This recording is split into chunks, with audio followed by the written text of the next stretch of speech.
แซงรถเก็ตไปจอดก็ได้นำคนแซงรถเกตได้บัดนี้คันสิแซงรถเกตเปิดไฟเลี้ยวแซงรถเกตน้องกี้ด่านที่8แล้วพี่น้องไกลละก็สโลว์แต่บ่ให้เข้าไกลกว่า50 เมตรแซงไปรถแต่ว่าตัวนี้รถคอมนี่คันเข้าไกลกว่า50แล้วมันบ่ห้า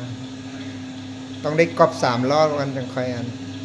จังเข้าไกลได้สมมติเขาเป็นรถมาข้างหน้า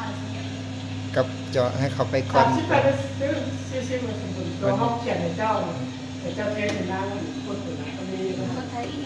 40อะไรตอนนี้เหลือกับเตียวเก่งประมาณ30เนี่ยคือ แซงเรียบร้อยแล้วค่ะผ่านนี่บ่โอเคครับมันขึ้นในนี้เราที่ว่าผ่าน แต่ว่ารอบหน้าบ่ต้องจอดเด้อรอบหน้าเด้อ อะไรกับคือเนี่ย มันไวปะเนี่ย รอบหน้าเราบ่ต้องจอดมีแต่สโลว์ซาลง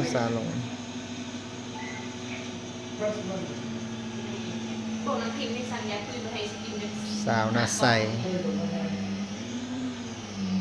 อันนั้นผู้สวยน้องเพลง ต้องไม่ได้เป็นจะตุ้ย แต่ตุ้ยเรื่องมุดอย่าตุ้ยแต่ถ้าใครตุ้ยอย่าตุ้ย